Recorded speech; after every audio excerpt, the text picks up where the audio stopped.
Good day, Curtis. How are you doing today? I'm doing pretty awesome, thank you for asking. And yesterday you spoke about a nightmare which you had about the terrorist group, and I'm not going to talk about that because you didn't want to, so moving on. And because yesterday you mentioned whether I want to talk about dreams, then yes I do, because it is a very interesting topic. Those were words.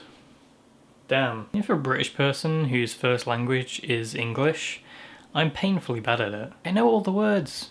Just don't know how to say them. Okay, dreams. Kind of strange little things, aren't they? Because there's so many little intricacies about dreams which make them so interesting to talk about. Because we don't know why we sleep. We know the advantages of sleep and why we do it. And we know what happens if we don't get enough sleep. And we also know what happens if we get too much sleep. If there is such a thing. But we don't know why we sleep.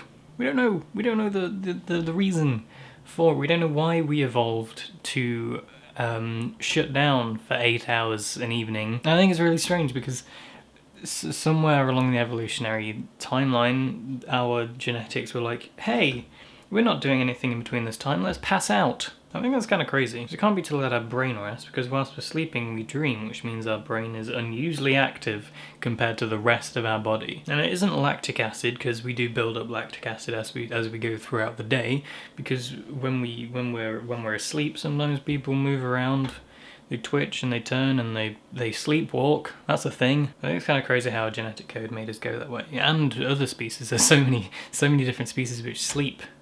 And we're one of them. Dreams are like basically hallucinations of our mind whilst we're resting. It puts us in situations which we're so content with when we're dreaming, and then when we wake up, we rethink and we're like, how did I not know that I was dreaming? Which I think is really crazy. And the next thing I think is really crazy is when you meet someone in a dream, you've seen their face in real life. We can't create new faces. Even though we're one of the few species which can sense pareidolia. You know, when you look at something and there's a face, that thing. We're one of the few species which can sense that, and even though we can see faces in so many things, our brain cannot make one from scratch. I think that's really strange. But dreams are crazy, because you only have a few short minutes after you wake up before your brain just dumps all of that memory from the dream. But I don't know, Curtis. I think dreams are crazy and awesome, and they're part of